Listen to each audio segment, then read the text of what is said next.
Alright, welcome back everyone. It's Stray Faye, here with another episode of the Somnium Files. We learned a lot of new things, and I feel like we have more questions as well. Last episode we learned who the identities of the old Cyclops serial killer was. It was actually a pair of people. One of them being Rohan, the old leader of the Kumukuras, and the other person, who is still alive at the moment, is prisoner number 89, who seems to have an idea who the new Cyclops serial killer is. So we've established that the old ones couldn't have done the new killings because one is dead and the other one's locked up. Whoever's doing it now, we're not sure. we don't really have that many leads pointing to them, but the body count is rising. So we have Shoko, who's dead, her ex-husband Renju, and now Iris is dead as well, along with Ota, who I think it looks like he just got in the middle of it. I don't think he was the intended target. Okay, well, we are done at the cold storage unit. Let's go to the Matsushita diner. Mayumi's gonna be in there. She is probably not gonna want to talk to us, but let's go.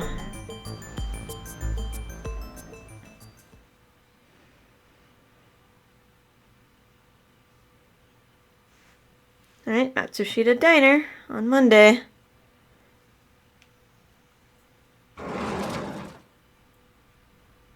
The place was silent. It was so quiet. I felt like I could hear the floating dust. I stepped inside. I thought it was empty, but I saw a shadow in the corner of my eye. It was Mayumi.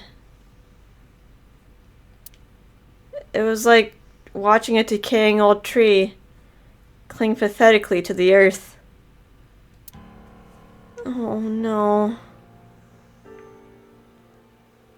This is not fun to watch. Looks like she's holding the photo of her family. Oh. It's not the time to do this, but let's look around the place. The counter. I don't think there's gonna be anything new. I can see the kitchen area past the counter. Doesn't look like we have any jokes to crack right now. This is like serious mode. The menu is written on the wall in Tanzaku paper.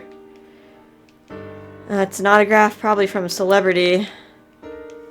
A beer ad on the wall, yeah. Date is not in the mood for cracking jokes right now. A stool. Menu. Disposable chopsticks. Condiments are placed on the table. Yeah, we didn't even talk about the fermented Mayumi juice. Rip. Swinging doors. Got 2 pairs of slippers there. A low table. A sitting cushion. Nothing but a window. It says good luck. Well, wasn't really much good luck here, was there? A lucky cat statue. Everything just feels so hollow looking at everything. It's November, but the calendar says January. Looking closely at it, even the year is wrong. This is old. Oh, an old calendar on the wall. Nothing to inspect there. The gears have stopped turning on the clock. It's like time has stopped. Was there anything else? Oh, the table and the chair. Table, round chair, kid's seat. Yeah, there's nothing new really to look at. Let's talk to Mayumi. She's looking at photographs in her hand.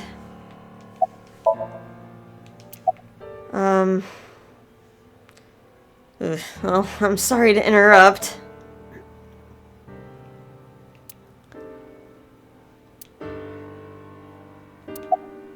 Do you want to talk about it? It's probably not the time to investigate. She's still grieving. We gotta get some information. We'll also, like, probably never catch the killer.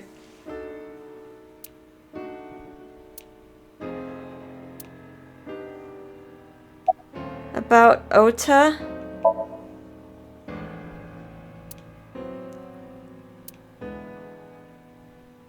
This is your fault. I heard from the police. Because you didn't take care of Iris. My boy Ota got involved.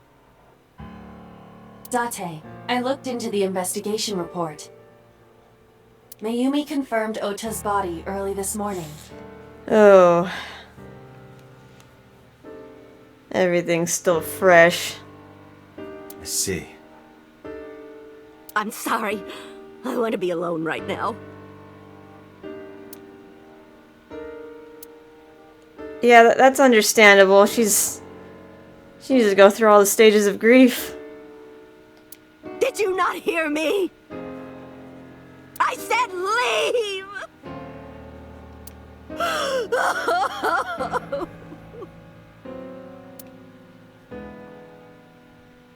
Date, let's go.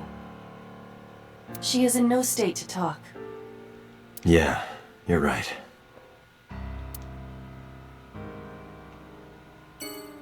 Alright, that's it. We couldn't get anything out of her.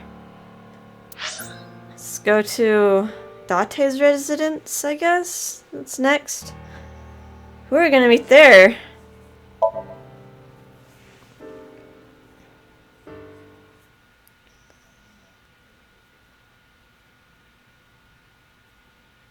Alright, looks like he lives in a really shabby apartment complex.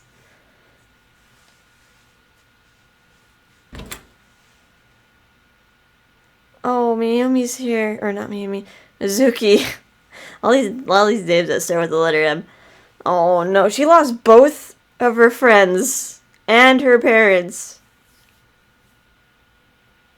Like, each day in succession. Mizuki is curled up on the sofa. She looked like a small animal frightened by a predator. Oh. I guess we could take a look around Date's house. Haven't gotten to see this place yet. There's a door. The entrance. My refrigerator. The pot? There's a pot. Seasonings and cooking sake. Doesn't look like we have any wisecracks here. A kitchen. There are seasonings and cooking equipment lying around. A frying pan. An oven hood. Towel? A towel is hanging. Like a normal small kitchen. A Dora rabbit? Wait. It's a Dora rabbit. A stuffed rabbit. I gave it to Mizuki on her birthday. Oh. We got a large speaker. Bed. Mizuki's bed. A coffee table. A rug. Is anything? Oh, audio equipment. Audio equipment for an audiophile. Guess he likes his music. Can I not twist? I guess I can look at the armchair. A one-seater sofa. There's a three-seat sofa in the center of the room. What about the cushion? A cushion on the sofa. Is there anything else in the kitchen? I feel like there's a lot of little things on the kitchen that I probably could have missed. A small window. The small window gets a little bit of light. School bag. Oh, is that Mayumi's? A backpack. And an iron pipe. Mizuki's favorite metal pipe. Okay. I got a rack. My clothes and Mizuki's clothes hanging on the rack. Like how their clothes are like the same. They just have a few pairs of the same outfit. Mine and Mizuki's clothes. Just explaining why they're just wearing the same thing. It's just because they only have one outfit. A big window. Bench press. I gotta keep fit, I guess. Alright, I can't turn my head anymore, so... Let's talk to Mizuki. Mizuki is staring at the floor. I don't know if we'll get any information out of her about Iris.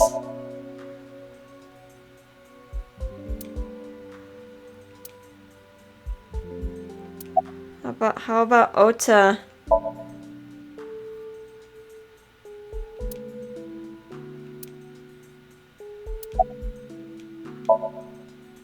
Still staring at the floor. Well, I know it's probably not the right time, but we need more information. Do you know anything about the Okiura Fishery Cold Storage Warehouse?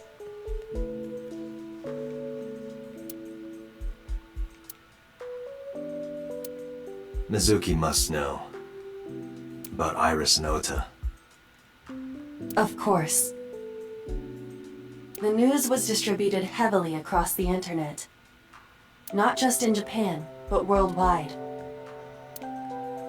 I mean, like, 3 killings in quick succession. That's probably getting a lot of media attention. 3 days ago, Mizuki discovered her mother's body. 2 days ago, her father's. This morning, 2 of her best friends. This is going to be the worst time of her life.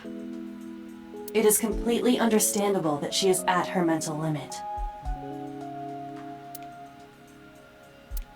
Can I be left alone for a while? Are you okay?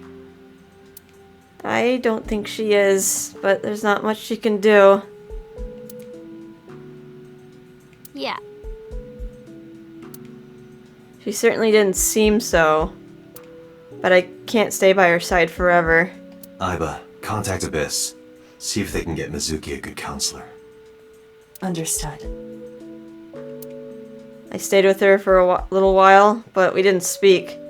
Having nothing more to say, I left. Alright, time to go to the next place. The Sagan residence.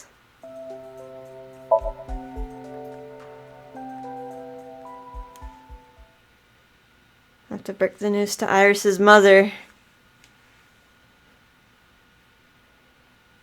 Although she probably already knows. Sagan residence, Monday.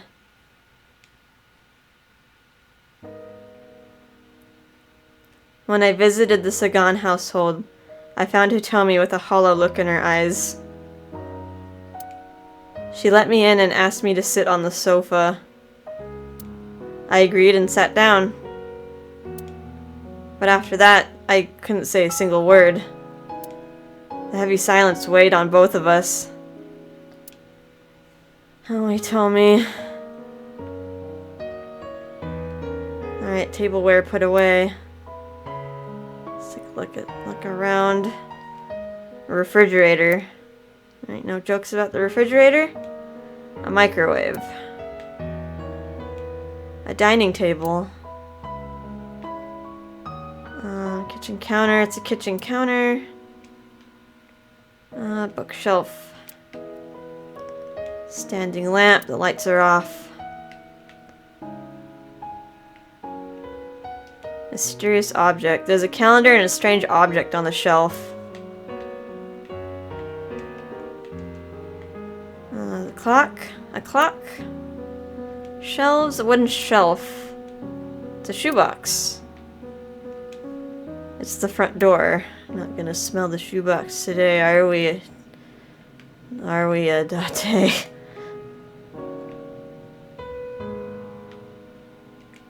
The ceiling fan is spinning.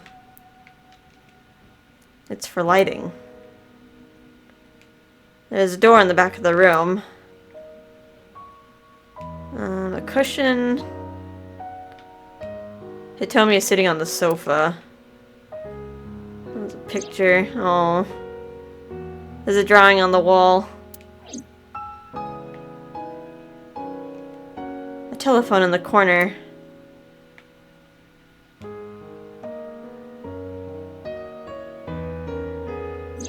In the language of flowers, the iris means good news and hope. When I saw the flowers this morning, I just knew something good would happen. That didn't actually come true, did it?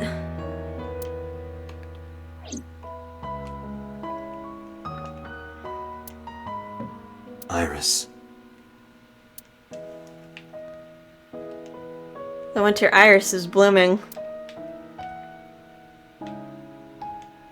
You can see the trees and sky outside.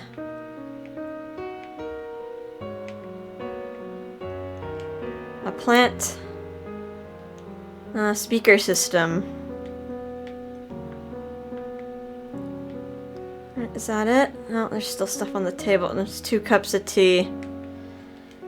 Steam is rising from the tea. A coffee table. There's some elementary workbooks on the table. Alright, I think that's all we can look at. Doesn't look like anything has any extra descriptors to it. Alright, let's talk to Hitomi. Hitomi is composed. She's hiding her sorrow deep in her heart. She's gentle but strong. She doesn't show a single sign that she might break down in front of me. She sits dignified and composed. She shows grief on her face. She does not look entirely composed. But I can tell she's close to breaking, so close to crumbling away. Like a flame slowly eating at the edges of paper before the whole thing catches fire. Tomi is sitting on the sofa. She must be hurting deep inside. Okay, all about Iris. Iris was my everything. Aww. We always went everywhere together.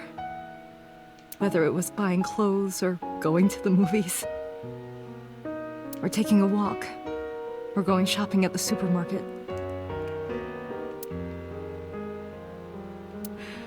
When she was young, she would just hold one of my fingers. Her hand was too small to hold mine. Then it was 2, then 3, and finally she could hold my hand.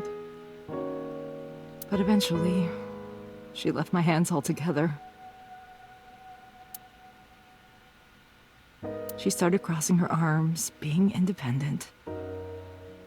Even though she needed constant attention growing up. Aww. Let's ask about Iris again. Her memories are a part of this room. And always will be. When she was a baby, she fell off that sofa and cried and cried. One day she tore up her picture book all over the floor here. Another time she drew with crayons all over the window. She painted my portrait on Mother's Day. Scratches on the floor, chipped plates, burn marks on the table, stains on the cushions. Everything you see. It all holds a memory of her. But why?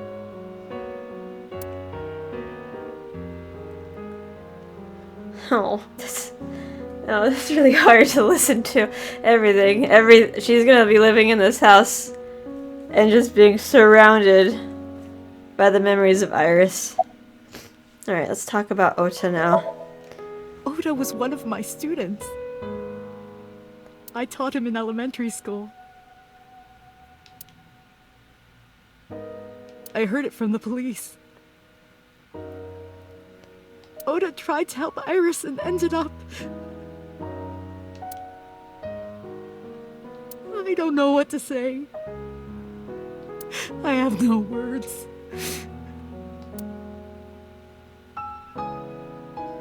Alright, can you think of any other information? Hitomi. My entire focus is on this case. Is there anything at all you can tell me?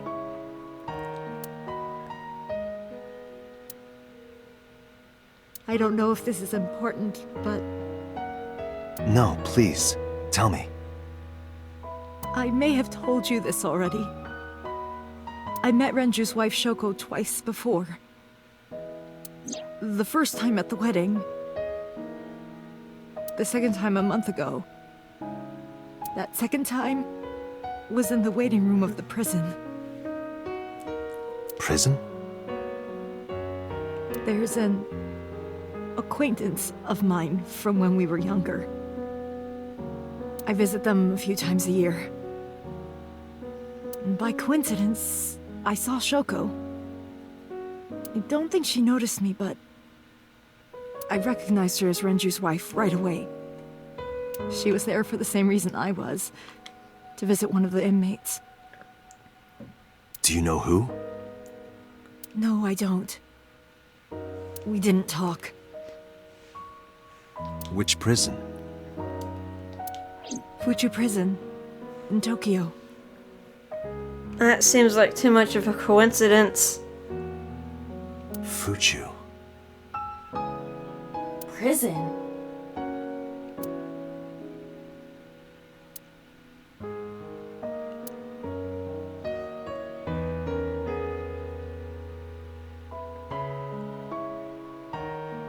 I'm sorry to have bothered you. I'll be going now.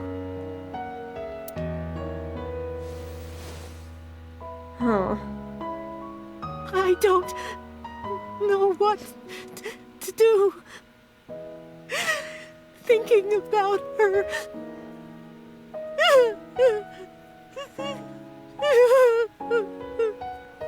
Date, please, you have to catch them.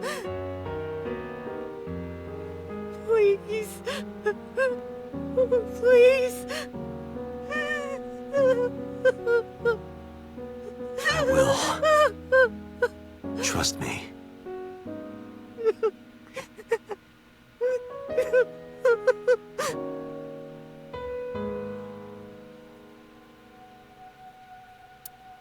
Alright, last place is Marble.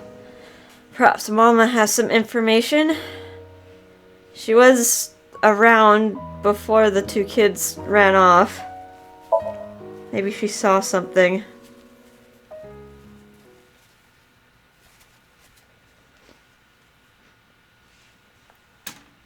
Hang on, I gotta blow my nose. Alright. Marble, still Monday. Are you okay, honey? Huh? About last night. Well, at 3 in the morning, anyway. I don't imagine Date's in any good shape at all. He probably hasn't gotten any sleep. You know about it? It's on every channel. You have the face of a ghost. Do you want a glass? I don't need a drink. I need information. Do you have anything? Well, let's see. I do have... I suppose you could call it intuition. Tell me.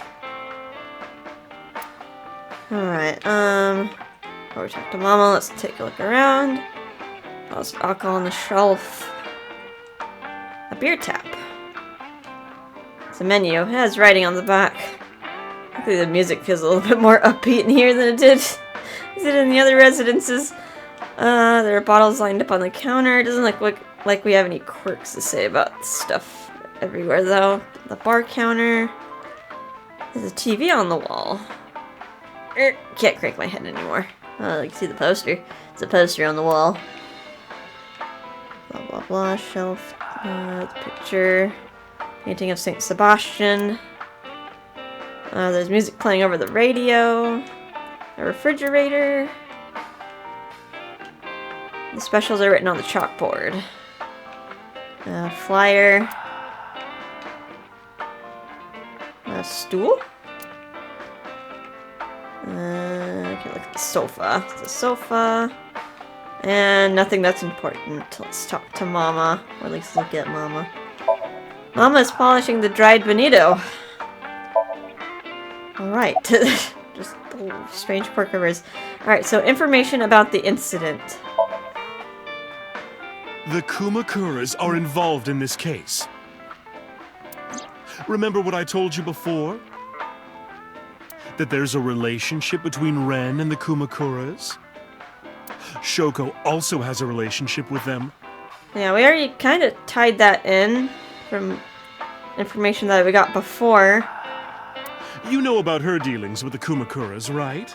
The investment fraud, right? So basically, 2 of the victims are linked to the Kumakuras. Yeah, but what about Iris?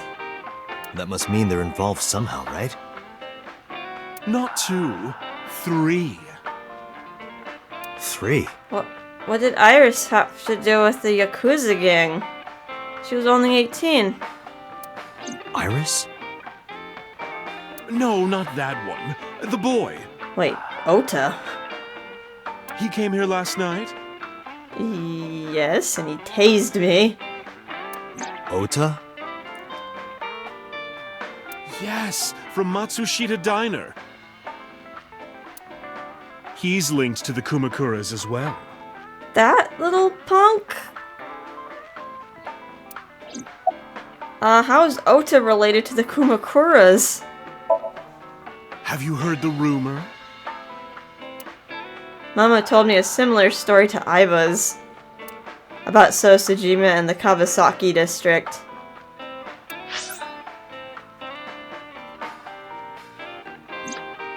The basic idea is this. 8 years ago, So sold his land in the Kawasaki district for 30 billion yen. Half a year later, an explosion at the chemical plant caused the land prices to drop drastically. So bought back the land for 1 billion yen. Almost like he knew beforehand that the accident would happen. Did So blow it up, or conspire to blow it up? No, that wouldn't make sense. So wouldn't gain anything from that, but he pocketed 29 billion yen. Like, he had some benefit. I mean, he has like 1 billion in like worthless land, but he still had a net profit. And all he has to do is wait for that land to go up in price. You would end up with 29 billion in cash and 1 billion in land. It's a net zero. I guess I don't know, he still had a profit. Are they like referring to like maybe the upkeep of the land would be costing him money? Maybe. Yeah, I guess I kind of get it. I mean, if you blew it up, just like make the land worthless, what was the point? Like, he could have just kept a profitable land. I guess I could see, yeah, that being a net zero. But there's more to the story. Alright, so about So and the Kawasaki district. The Kumakuras own a handful of real estate companies. They of course look legit, but they're Yakuza fronts. I'll call those real estate companies the KE to keep it simple for you. The KE followed in So's footsteps. They bought up land in Kawasaki. Alright, about So in the Kawasaki district, how does that relate to Ota? Now, back to So. Have you heard of the plans for the casino in Kawasaki? So was the one who came up with it. I was born and raised in Kawasaki. I remember the landscape of my childhood, and I loved it dearly. But look at Kawasaki now. When I see images of the destruction on television, my heart aches like it's being chopped to pieces. But I promise you, I will revive the Kawasaki district at any cost. Casino Town Kawasaki will give new life to the city. After that, So moved fast. He submitted the bills he needed to the National Assembly after drumming up support in the right places. The bills passed, and it became an official government initiative. Decontamination efforts therefore increased at a rapid pace in the Kabasaki district. At the moment, the area is still considered off-limits. Yeah, but it's being decontaminated, so eventually the land prices will go back up. However, the air in Kabasaki is currently purified to such an extent that it has no negative effect on the human body. If the plan goes smoothly, land prices in Kabasaki are going to skyrocket. Exactly, all you have to do is just wait it out. I mean, I guess there would be like some bad reputation for like a while, but eventually life would go back to normal. And all that land is owned by the KE. And by So himself. The land he bought back for 1 billion will be worth 10 times that soon. He's involved in some shady business. Alright, so about selling the Kabasaki district. This is just another rumor, but the chemical plant exploding was no accident. It was done intentionally. It seems like it. If there's all these benefits to this real estate company and with So. By So and the Kumakuras, you mean? But there's no hard evidence of that. It's just gossip. Alright, what about Ota and the Kumakuras? What were we talking about again? Ota and the Kumakuras. Oh, right. You know how Matsushita Diner is close to the Kabasaki district? Is it? Oh, it's right there. The chemical plant explosion made times hard. Right, we've never really seen anyone in that restaurant except for Mayumi. Foot traffic went down, sales declined.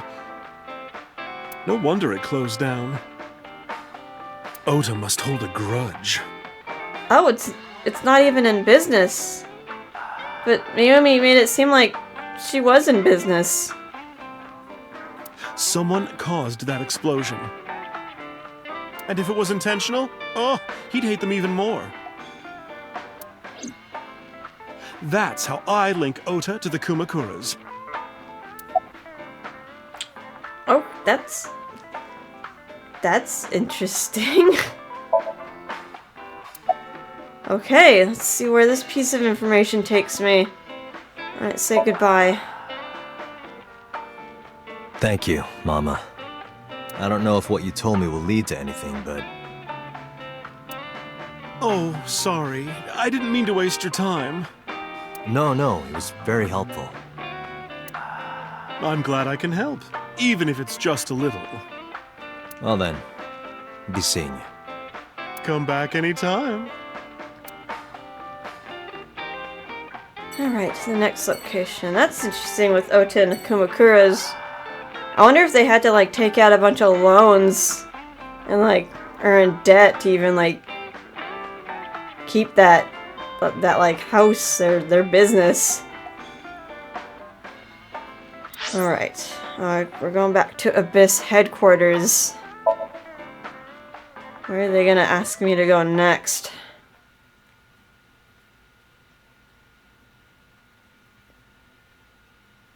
Alright, Monday, 4:57 p.m. at the police headquarters. I returned to boss's office to report. But I didn't see her anywhere. Where did she go? Well, she isn't always here, correct? Like, I mean, she's probably like a big head honcho. She has other places to be. True. I sat down in my usual seat and decided to wait for boss. Oh. What are you doing? I thought it would be easier to talk like this. Gonna project yourself on the same place boss sits. What do we have to talk about? A summary of the investigation, perhaps? What summary? We don't have anything new. That's not true. Huh? I was curious, so I did some research. About number 89. Alright, him again. We still have not met him. Although...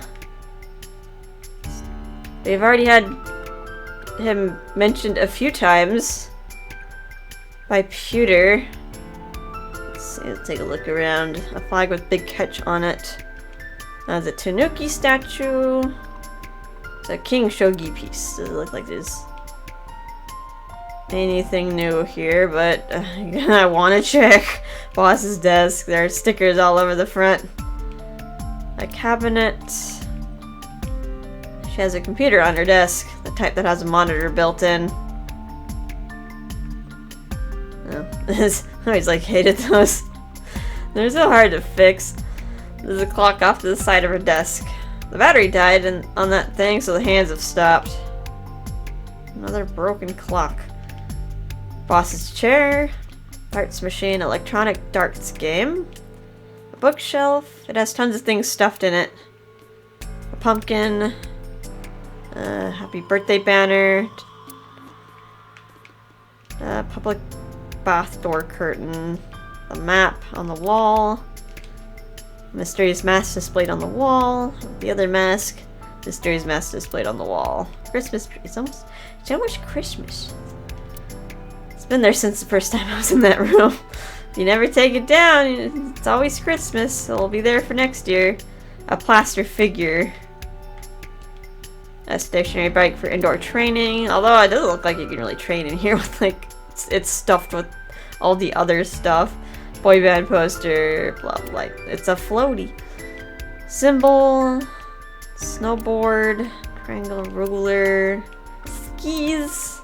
Yeah, I was probably just like, what are you doing? Like, can we please converse? There's a lot of stuff hanging on the coat hanger. It's like one scarf, whatever that is. A police poster. One cup of coffee. Anything else? There's Mario. Police officer mannequin. A police officer mannequin. Doesn't have anything to say though. The soccer ball. Volleyball. An RC car. More shelves. Bags. Bags hanging on the rack. Like just full of random stuff here. It's like why? There are wine bottles lined up. A tombstone. Rip. The door. The entrance. How about the AC vent? Cold air is blowing from the AC. I could look at the Matryoshka's thing. It's a Matryoshka. It's a large key. And I think that's it. Alright, let's talk to Aiba, who is sitting on the desk, but not also sitting on... line up the desk to make it look like... let's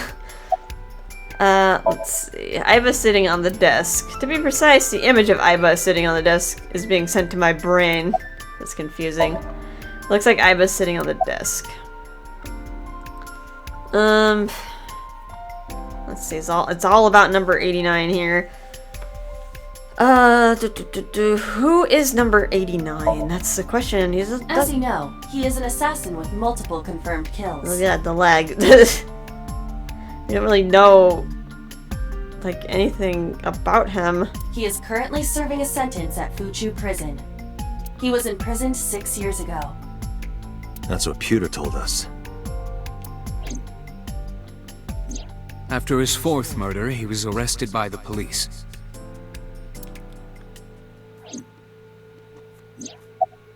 Alright, what's number 89's real name? Unknown. You don't know? No such person is listed in the family registry. Even Aiba doesn't know. It is possible he is a foreigner, but his nationality is unknown. However, I believe it is safe to say that he was born and raised in Japan. Why is his identity so under lock and key? Now, what's the relationship between number 89 and Shoko? Unknown. I cannot determine if they have any connection. Approximately 1 month ago, Hitomi Sagan witnessed Shoko in Fuchu Prison's waiting room. I am unable to say for certain that the person she was there to visit was number 89.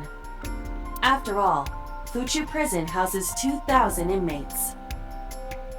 But number 89 knew Shoko's name. I know who killed Shoko Nadami. That must mean that he knew her somehow. It is possible. Alright, you're drawing connections there. That Shoko would visit number 89 and then 1 month later just somehow end up dead. Alright, what about number 89 and the new Cyclops serial killings? Pewter claims that there were 2 culprits behind the original serial killings. One was the former chairman of the Kumakuras, Rohan Kumakura. But Rohan committed suicide last year. That leaves 1 culprit still alive, number 89. But number 89 couldn't possibly have committed these crimes. He was in jail when each of the murders occurred. Maybe he had someone on the outside help him? Correct. However, I do not believe it is accurate to claim that he had nothing to do with the incident. I know who killed Shoko Nadami. If he was telling the truth, his involvement is possible. Alright. Oh, let's talk to number 89. Finally! Do we actually get to meet him? Yeah, let's talk to him. Let's talk to number 89. He wanted a plea deal, right? I don't know if he's telling the truth or if he's full of it. But he's our last remaining loose end. Alright. However, we need not go to him. We can bring him to us. If we plan on syncing with him, it would be more efficient. Can you arrange that? I can. After cutting through some red tape, number 89 was brought to headquarters. He took considerable time to arrive, but for some reason, boss never showed up. That's concerning.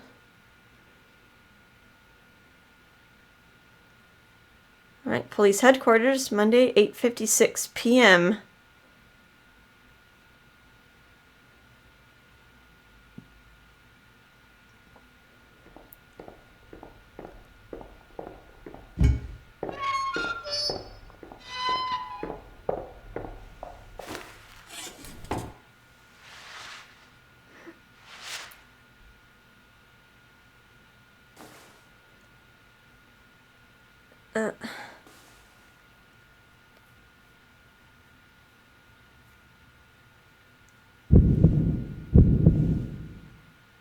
Something's resonating. Sorry to interrupt your busy day. We've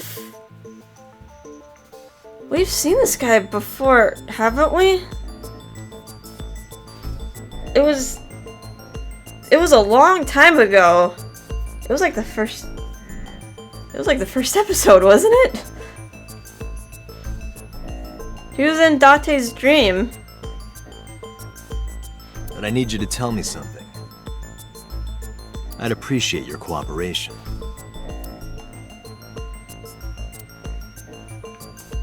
Okay, well. Surveillance camera, security camera. There are pipes on the wall of the room. A desk in the middle of the room. Anything else?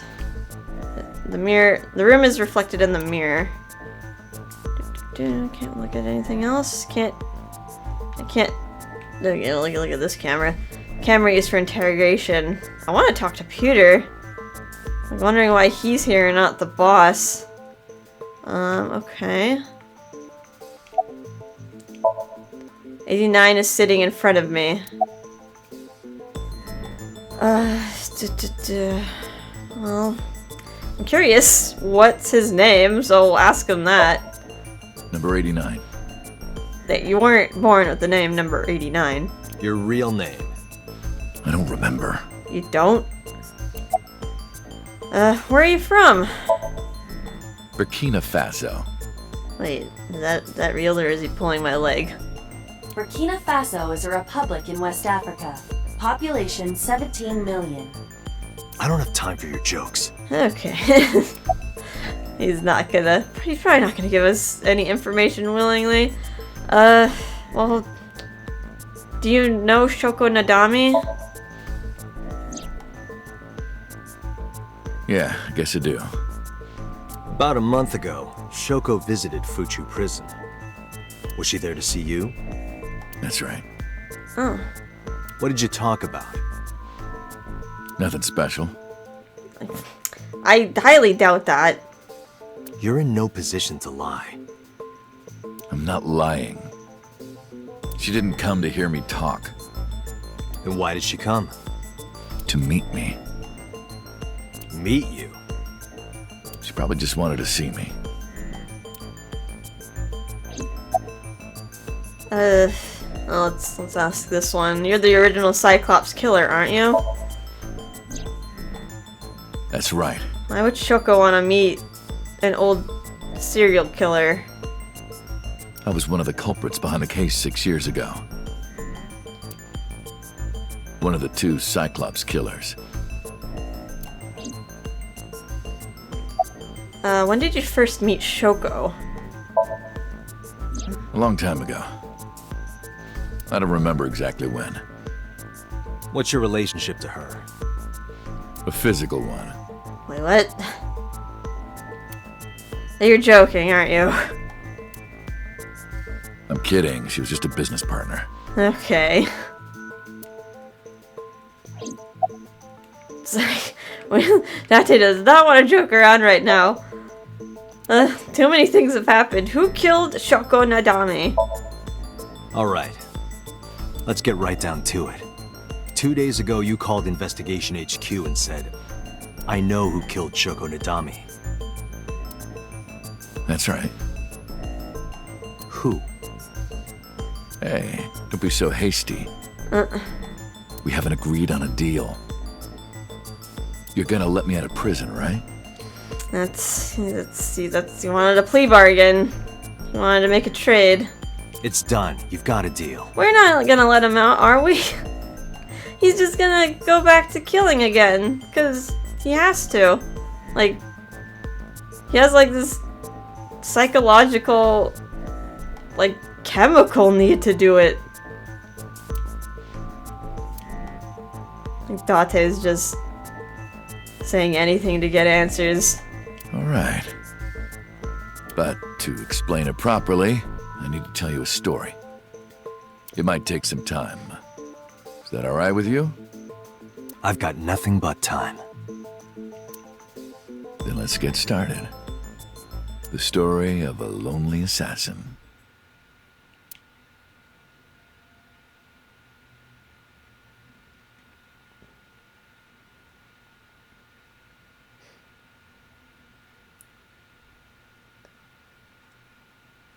Once upon a time, there was a detective, full of righteous justice. Let's call him F. F found the evils of the world intolerable. F had no parents, no siblings, and grew up in an orphanage since he was born. He suffered every kind of abuse imaginable there. It led him to despise all the evils of the world. One day, F was chasing a thug down at the harbor. Someone wanted for the assault and murder of women. Okay, I get it. I'll just throw down my knife. Here. And you lower your gun. It's fine. I got nothing else on me. I'll go quietly.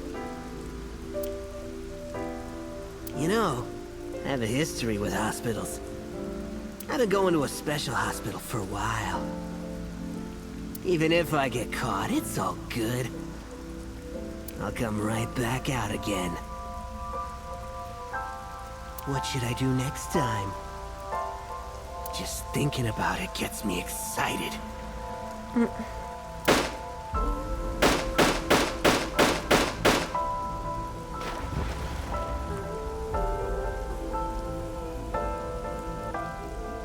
The culprit was unarmed. but F never served a day in prison. The case went to trial for some time, but it was determined to be self-defense, and he was declared innocent. If the truth got out, it would be a huge scandal for the police. People at the upper level were terrified of what might happen, so they had evidence fabricated. F wasn't suspended or disciplined at all. After a while, he returned to his job like nothing happened. That was a turning point for him. He was ready to shed the morality that was weighing him down, holding him back. F still wanted justice, but he was willing to dispense it to the immoral one by one. He became an assassin. A lone gunman, no agent, no employer. He was his own man. F believed that he was judge, jury, and executioner. But it didn't last long. One day, F got rid of a criminal we'll call X. X was responsible for defrauding and killing an innocent old man for his life insurance policy. Turns out, X had connections. Someone wasn't happy that he died. Rohan Kumakura, chairman of the Kumakuras. X was a top executive of the Kumakuras at the time. Rohan ordered his men to find and kidnap F.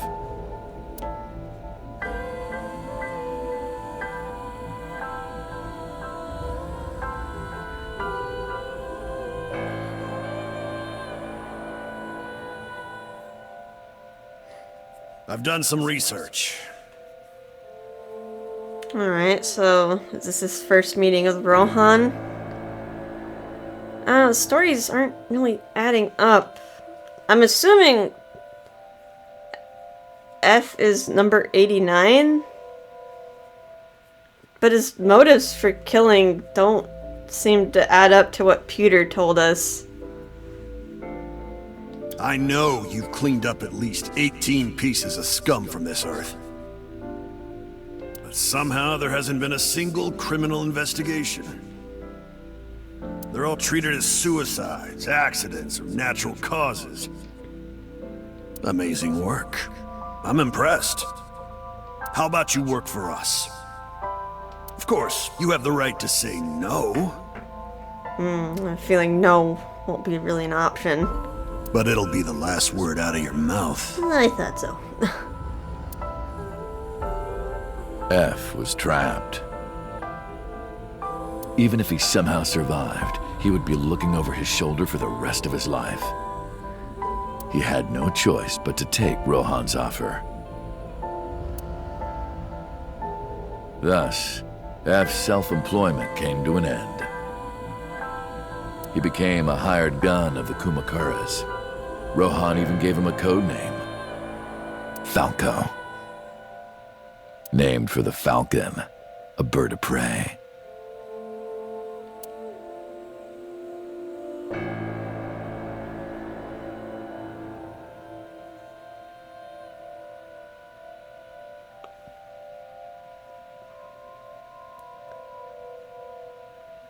Falco didn't quit his job as a police officer, though. He worked as a detective by day, assassin by night, at the will of the organization. An ordinary killer would need motive to take a life. But not Falco. He did as he was told, one target after another.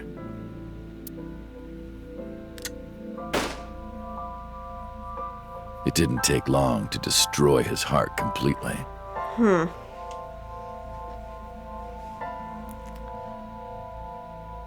It's weird that he couldn't get any help from the police either if he was being blackmailed like that. Or just maybe he was just in too deep at that point.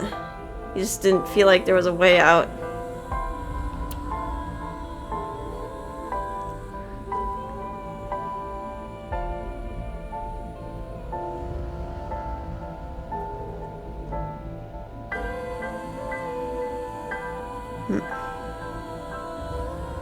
Time passed, and a few years back, Falco, who by this time was exhausted in body and spirit, made a fatal mistake. He missed his mark and ended up taking a bullet to the stomach. Somehow, he managed to escape. After reaching a nearby shrine, his legs finally gave out under him. He had no strength left. He put his back up against the shrine and let out a moaning breath that he thought might be his last. But at that moment,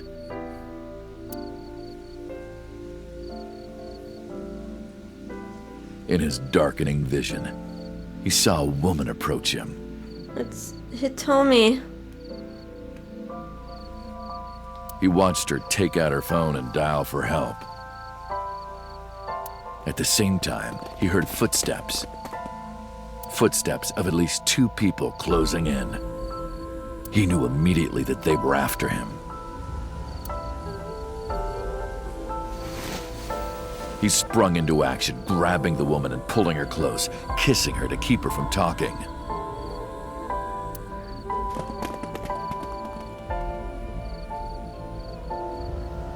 That was the first encounter between Falco and the woman.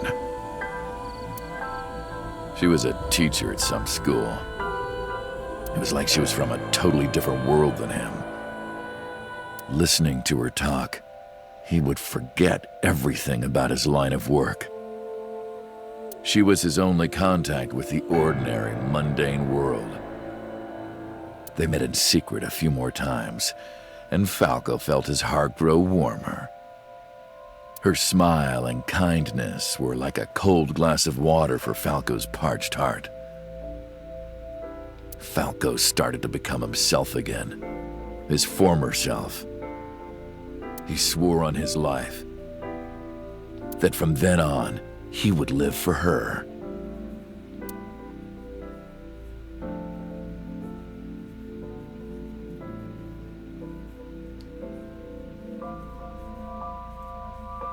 So, you want to go clean? Fine. Do as you please. You've done a lot for us. But there is one last thing. One final job I want you to do for me. It's nothing major. This woman and her daughter. I need you to dispose of them. I can probably guess who? Should be simple, no?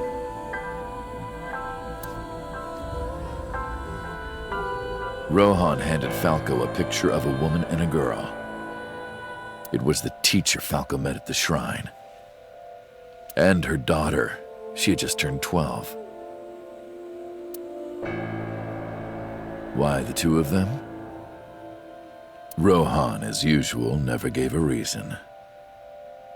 And Falco had no intention of carrying out the kill. But if he didn't, he knew that someone else would. He thought long and hard. How was he going to keep them safe and get out of the life of crime? He couldn't find an answer, no matter how hard he thought. Guess you could just get rid of Rohan. I mean, that might have some backlash, but... He was backed into a corner. So, he decided to call on an old friend for help. And then...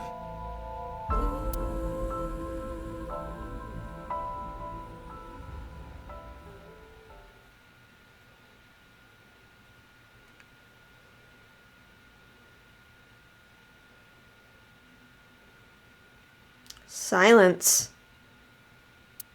For some reason, he wouldn't open his mouth again.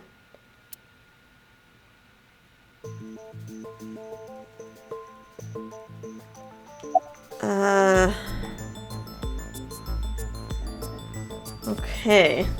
Do I want to keep going, or... maybe we'll continue this in the next episode? I feel like this line of questioning is probably going to lead to a sync. I'm guessing, because Iva says she could bring him in for a sync. So, alright, let's see if can I save? Yes, I can save. Let's take a look at our case notes. Let's finally look at number 89, because we finally had a conversation with him. So, let's take a look at his case file, number 89. Name is unknown. Sex is male. Age is early 40s. His birthday is unknown. Profession unknown. Likes unknowns, dislikes unknowns. Hobbies unknown. Skills unknown.